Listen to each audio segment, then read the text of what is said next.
Just as a quick note before the video starts, I created this video as sort of a tribute to old school YouTube videos of a similar nature.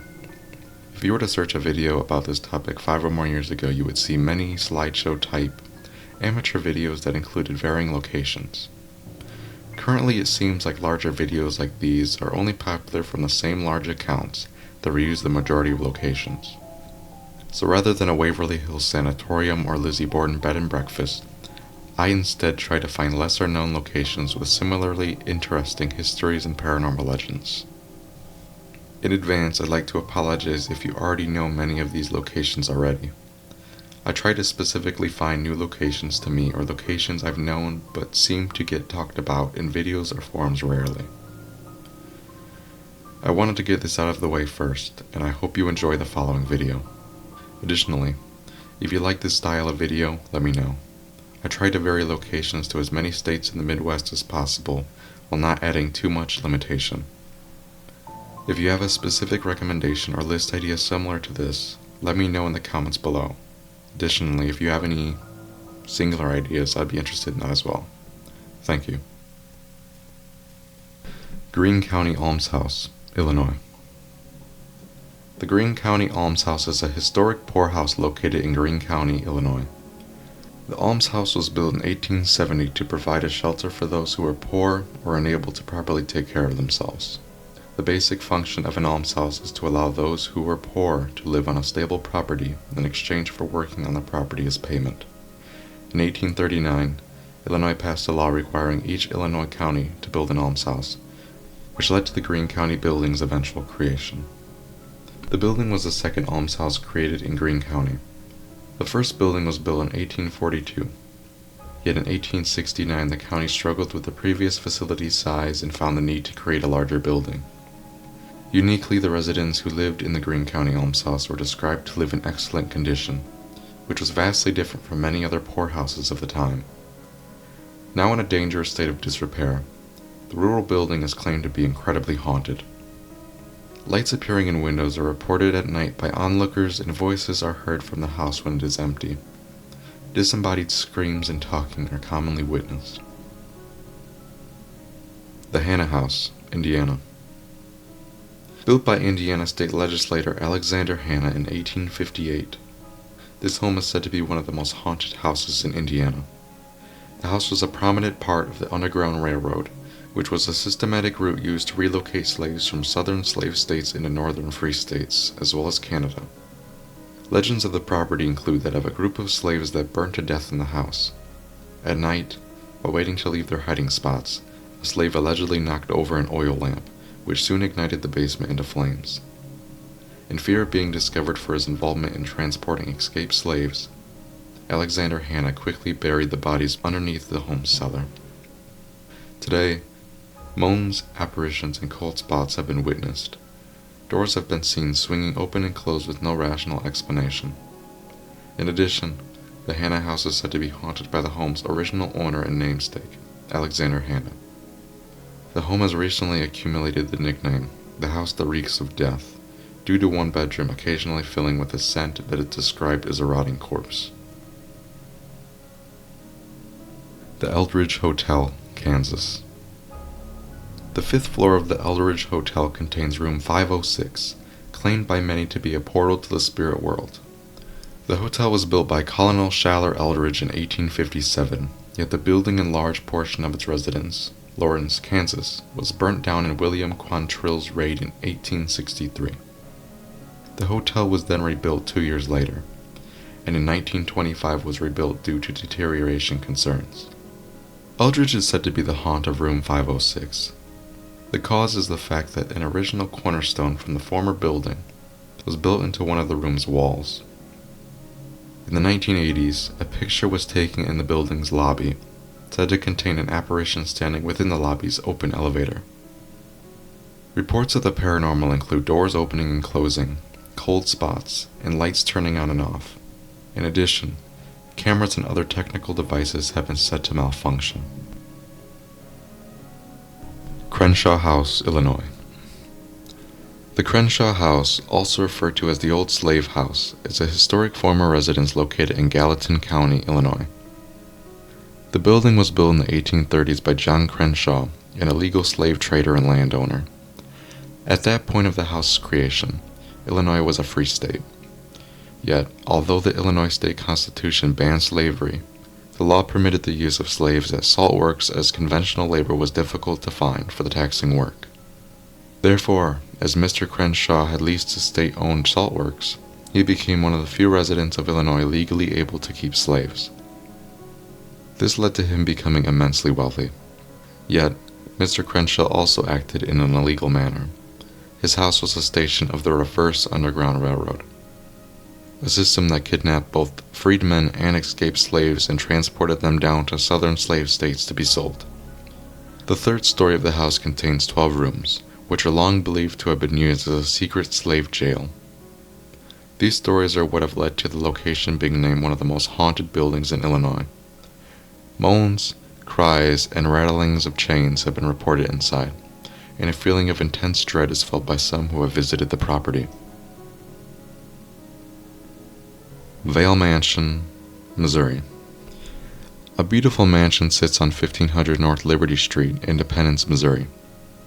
Locally significant for being an important representation of Second Empire architecture, it is additionally listed on the National Register of Historic Places. The house was built between 1871 and 1881 by Colonel Harvey Merrick Vale, a member of the local Republican Party and a strong supporter of the abolition movement, as well as being a part-time owner and operator of Star Mail routes. After completion, the house soon became the showpiece of Jackson County. In the early 1880s, Vale was involved with the Star Routes scandal, a lucrative scheme in which United States postal workers received bribes in exchange for awarding postal delivery contracts in western and southern states. This led to Vale being charged with defrauding the government. Although he faced and beat 2 trials, in 1882 and 1883 alike, he had to spend more than $100,000 in trial expenses. In February 1883, while Harvey was away in Washington, D.C., his wife Sophia was found dead in the house of a morphine overdose. Although she had been diagnosed with stomach cancer, the case was a suspected suicide. Vale occupied the house until his death in 1895. In 1908, the house became a sanitarium, and after was converted into a nursing home and spring water bottling company. At one point, the house was threatened with demolition, but luckily the City of Independence acquired the building in 1983 and began a long restoration process. In addition to witnesses seeing the vision of Sophia peering out the mansion's windows, shadow figures, disembodied voices, and figures moving up and down the main staircase have been spotted as well. Madison Seminary, Ohio. The Madison Seminary sits in Madison, Ohio, and is famously rumored to be haunted. Although currently in private ownership, the building has served as a school, hospital, prison, and as a housing for families of those killed in the Civil War. Alternative names for the building include the home of the Ohio soldiers, sailors, Marines, their wives, mothers, widows, and Army nurses, and the Opportunity Village. Rumors of the location being haunted stem from the building falling into poor condition. Paranormal investigators have reported injuries from the supposed haunts occupying the building. 2 ghosts, named Stephen and Elizabeth, are mentioned as the most common ghost witnessed. Stephen is said to have been a child who lived in the building with his mom after the Civil War. Elizabeth Stiles, on the other hand, was a spy for the North who died in the home in 1898. Thornhaven Manor, Indiana.